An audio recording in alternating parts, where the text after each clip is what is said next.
السلام علیکم، میں صوفی نعمان ریاض آپ سے مخاطب ہوں اور آج کا ٹاپک ہے لاؤڈ سپیکر کی بندش اور مختلف مکاتب فکر کی جانب سے جو رد عمل دیا جاتا ہے اس موضوع پر، جب مساجد کے لاؤڈ سپیکرز کے اوپر قانون سازی ہوتی ہے اور اس پہ باقاعدہ انفورسمنٹ ہوتی ہے کہ یہ لاؤڈ سپیکر نہیں چلیں گے، ان کا استعمال متعین اوقات میں کیا جائے گا، تو ہمارے مذہبی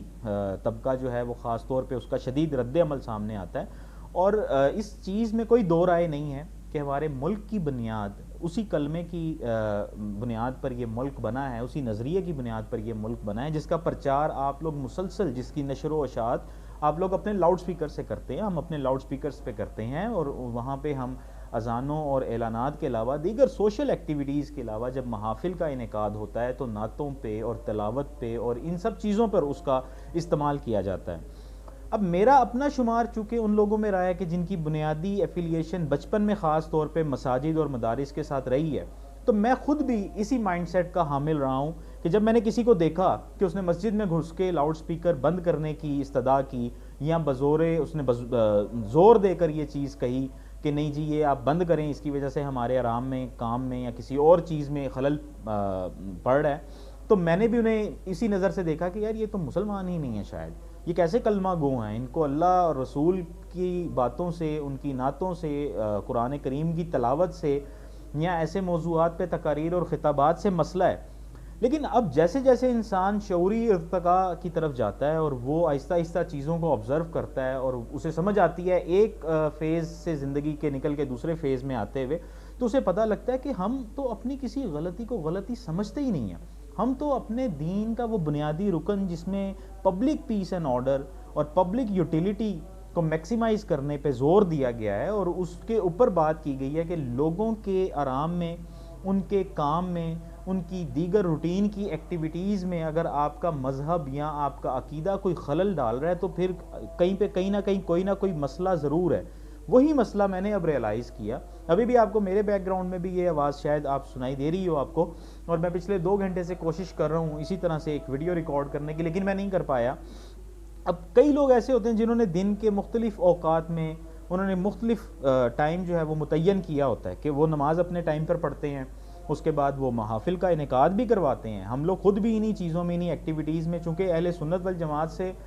تعلق ہے اس مکتبہ فکر سے، تو سال بھر میں بے شمار ایسے ایونٹس آتے ہیں جس میں ہماری انگیجمنٹ ان چیزوں کے ساتھ رہتی ہے۔ اچھا، پھر لوگ جو ہیں انہوں نے اپنا ذکر و اذکار کا، وظائف کا وقت متعین کیا ہوتا ہے، صبح فجر کے بعد کچھ لوگ کرتے ہیں، نمازوں کے بعد کرتے ہیں، شام میں گھروں میں آنے کے بعد کرتے ہیں، پورا دن لوگوں کے ہاتھوں میں آپ کو تسبیحاں اور وہ کاؤنٹرز نظر آتے ہیں۔ تو لوگ خود سے ان ایکٹیویٹیز میں، اس روحانی اور اس مذہبی سرگرمی میں مشغول رہتے ہیں، اور بڑا خوبصورت لگتا ہے کہ جب کوئی شخص اس طرح سے کوئی ذکر اور اذکار اس طریقے سے کر رہا ہے کہ اس کا جو مزہ ہے اور جو اس کی انگیجمنٹ ہے وہ کسی کے کام میں اور کسی کے آرام میں خلل پیدا نہیں کر رہی۔ لیکن جب ہم لوگ ان لاؤڈ سپیکرز کو پوری محفل نشر کرنے کے لیے استعمال کرتے ہیں تو ہمارے اپنے ہی بھائی، ہماری اپنی بہنیں، ہمارے اپنے بزرگ، ہمارے اپنے بچے، کچھ طالب علم بھی ہوتے ہیں، کسی کا صبح پیپر ہوتا ہے، کسی نے کوئی پروفیشنل ایکٹیویٹی پرفارم کرنی ہوتی ہے، اس کے پاس وقت نہیں ہوتا، اس کا ذہن اس طرف نہیں لگ پاتا، لیکن آپ کی کچھ بیچارے ویسے ہی بیمار ہوتے ہیں، ان کو آرام کی ضرورت ہوتی ہے، لیکن آپ کی محفل، آپ کی مجلس، آپ کا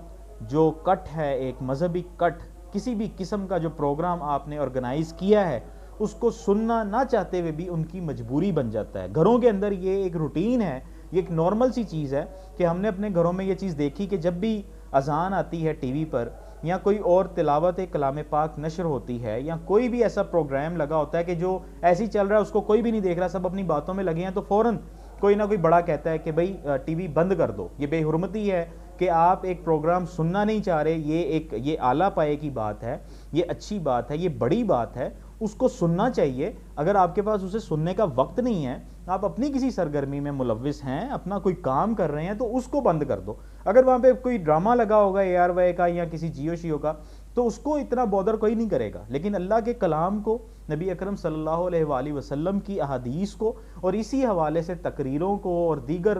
جو خطابات ہیں ان کو لوگ بودر کریں گے، وہ کہیں گے اگر سننا نہیں ہے تو اس کو بند کر دو۔ لیکن جب محافل اسی طرح سے مساجد کے اندر آپ لوگ منعقد کرتے ہیں اور آپ اپنا جو سب سے بڑا والا لاؤڈ سپیکر ہوتا ہے اس پہ اسے نشر کرتے ہیں، تو کئی گھروں میں، بلکہ 100% جو گھروں میں لوگ ہوتے ہیں وہ اپنے کام، اپنی ایکٹیویٹیز اور دیگر چیزیں جو ہیں وہ